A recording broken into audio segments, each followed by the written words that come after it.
kulanti hagaagsan halkani waa dunida TV qodobada aad ku daawan doontaan warkanana waxa qayb ka ah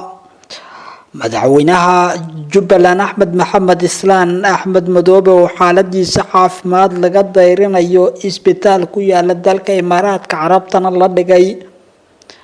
fil Soomaaliya oo diyaarisay siyaasiga xilka ka bedelaya madaxweynaha Puntland Siciid Cabdullaahi Deni iyo qorshaha ku wajahan xilka tuurista Deni oo durbaba bilaabatay magaalada Muqdisho ee caasimadda Soomaaliya oo ay ku soo badanayaan dadka geysanaya falalka lidiga ku ammaanka iyo shacabka Soomaaliyeed oo qaladaan xoogan ka muujay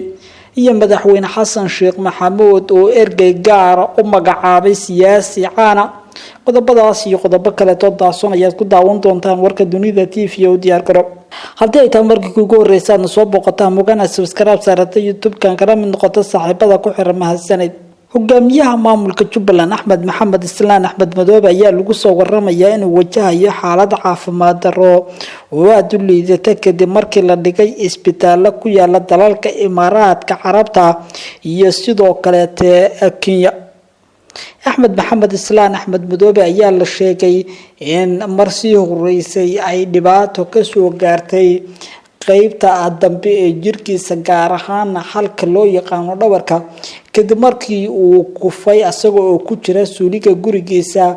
isla markaasna uu dhabarka ka jabay sida xaqiijiyeen ila wargara Axmed Maxamed Islaan Axmed Madoobe ayaa markii hore la geeyay isbitaal ku yaala magaalada Nairobi ee caasimadda dalka Kenya balse arintaasi ayaa sababtay in isbitaalku wax ka qabo waayo kadibna loo qaaday dalka isku taga Imaaraadka Carabta asagoo xaaladiisa caafimaad lagu dabiibayo isbitaal ku yaala wadanka Imaaraadka Carabta wareedyo muhiim ayaa sheegay in Axmed Maxamed Islaan Axmed Madoobe xaaladiisa caafimaad aysan wanaagsanayn oo in ka badan bil ku dhawaad uu la daaladacayo jabka dhabarkiisa dambe soo gaaray iyo xanuuno kale oo wehelinaya Axmed Madoobe ayaa ka gaabsaday dhawaan inuu ka qayb galo aaska loo sameeyay wasiirkiisii arrimaha gudaha Master Darwish oo qayb weyn ka ahaa asaasitaanka maamulka Jubbaland saaxiib dhowna la ahaa madaxweynaha Jubbaland waxaana la sheegay in arinta caafimaad darteed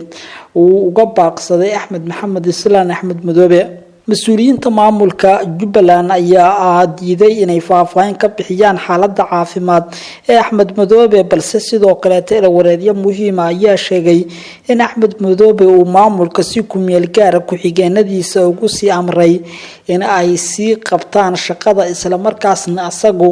uu xaaladiisu tahay mid ay dhaqaatiirtu la tacaalayaan Axmed Maxamed Islaan Axmed Madoobe oo horey u ahaa hogaamiye sare oo ka tirsan jabhadihii islaamiga ah ayaa u digarogtay maamulka Jubbaland asagoo tan iyo sanadkii 2012 gacanta ku hayay magaalada Kismaayo ee caasimadda ku meel gaarka ee maamulka Jubbaland inkastoo maamulkiisa loo tiriyay dhibaatooyin xoogan oo geystay haddana waxaa socda qorshe la doonayo in xukunka looga bedelo iyadoo dawladda federaalka Soomaaliya ay dadaal ku bixinayso in doorasho loo dhan yahay ka dhacdo Jubbaland kadibna madaxtooyada laga wareejiyo Axmed Maxamed Islaan Axmed Madoobe xaaladiisa caafimaad ee soo food saartay ayaan la ogeyn sidoo uga soo kabsan doono iyadoo mas'uuliyiinta maamulka Jubbaland ay diideen inay arintaasi ka hadlaan fil Soomaaliya ayaa lagu soo waramayaa in diyaarisay istiraatiijiyad ku wajahan maamulka Puntland taasoo la xiriirta hoggaankiisa waxaa la xaqiijiyay in fil Soomaaliya ay go'aamo ka gaartay qorshaha ay ku wajahayso doorashada Puntland ka dhacaysa maadaama waqti yar uu harsan yahay muddaxileedka Siciid Cabdullaahi Deni ila wargala oo ka tirsan dowlad goboleedka Puntland ayaa sheegay in dowlad goboleedka Puntland ay ka warhayso daminada siyaasadeed ee u dhigaysa fil Soomaaliya qorshaha koobaad ayaa ah in la sameeyo in maamulka Puntland la geeyo mas'uuliyiin u tartama xilka madaxweynaha iyadoo diyaar garow xoogan durbaba laga bilaabay deegaanada Puntland taas oo loo diray mas'uuliyiin sarsare oo uu ka mid yahay asad diyaano oo sargaal sare ka ah ciidamada BSF horena usoo hogaamiyey sidoo kale tan ah ninkii labaad ee ugu codadka badnaa tartankii ciidani uu ku guuleystay xilka madaxweynaha Puntland waxa la sheegay filla Soomaaliya inay u diyaarisay wasiirka cusub ee arrimaha dibadda Master Abshir oo la doonayo in lagu wareejiyo deegaanada Puntland madaxtinimadooda haddii uu hirgalo qorshaha ay filla Soomaaliya dejisay filla Soomaaliya waxay dejisay dhammaan maamul goboleedyada madaxdii lagu bedeli lahaa waxayna doonaysaa qorshe ay xukunka ku weydaarinayso madaxda dowlad goboleedyada oo ay u aragto inay yihiin kuwa xukunka dowladnimada Soomaaliya lid ku ah maadaama ay doonayaan inay ku shaqeeyaan awaamiirka madaxa bannaan dowladda federaalka qorshahan wasiirka cusub ee arrimaha dibadda loo geynayo madaxweynenimada Jubbaland qorshahan wasiirka cusub ee arrimaha dibadda loogu diyaariyay inuu noqdo madaxweynaha maamulka Puntland waxa la sheegay in ay tahay qorshe sababi kara in filla Soomaaliya ay ku guuleysato xilka madaxtinimada dowlad goboleedka Puntland maadaama uu yahay wasiirku nin saameyn ku leh gudaha deegaanada Puntland uu yahay ganacsado si weyn looga yaqaan deegaanadaas uuna ka mid yahay urur siyaasadeedka Ilmo Diyaano kaasoo la aaminsan yahay in codad fiican uu ka keensan karo dadkiisa ama deegaanada Puntland madaxweynaha Soomaaliya mudane Xasan Sheekh Maxamuud ayaa ergey gaar ah magacaabay madaxweynaha Jamhuuriyadda Federaalka Soomaaliya mudane Xasan Sheekh Maxamuud oo wada hab dhismeedka dowladdiisa ayaa magacaabay ergey gaar ah oo qaabilsanaan doona wadamada Bariga Afrika ergeygan ayaa loo magacaabay Cabdisalaan Hadliye Cumar oo horey u soo noqday wasiirka arrimaha dibadda Soomaaliya waxaana uu noqon doonaa shakhsi uga faa'iideeya dowladda federaalka Soomaaliya faa'iidooyinka bulshada Bariga Afrika iyada oo madaxtooyada Soomaaliya war ay soo saartay ku sheegtay in arrintan ay tahay mid muhiim u ah dowladda federaalka Soomaaliya madaxweynaha ayaa bishii hore magaalada Arusha ee dalka Tanzania uga qayb galay shirka dalalka ku mideysan dalada bulshada Afrika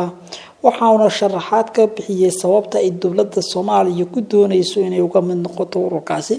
Cabdisalaan Hadliye Cumar ayaa waxa uu ergeyga gaarka madaxweynaha u qaabilsanaan doona arrimaha bulshada Bariga Afrika taas oo la aaminsan yahay in Soomaaliya faa'iido weyn ay ugu jirto qorshahan waxa la sheegay inuu muhiim u yahay dowladnimada Soomaaliya madaxweyne Xasan Sheekh Maxamuud ayaa Cabdisalaan Hadliye Cumar waxa uu ka dalbaday in shaqadiisa sida ugu dhaqsiyaha badan uu guda galo si guul iyo horumar uu kaga keeno arrimaha horumarinta wadamada Geeska Afrika gaar ahaan bulshada Bariga Afrika hase kasoo ahaatee qorshahan waxa loo arkaa inuu yahay mid muhiim ah oo dhaxalgal u ah bulshada ku nool wadamada Bariga Afrika kuwaas oo ganacsiga xorta ay doonayaan in uu dhaxmaro amni darrada magaalada Muqdisho ayaa aad u korortay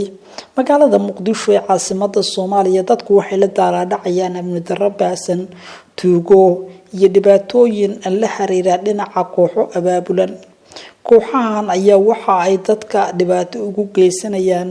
ayagoo sheegaya inay u sameynayaan fursado ganacsi mid waxbarasho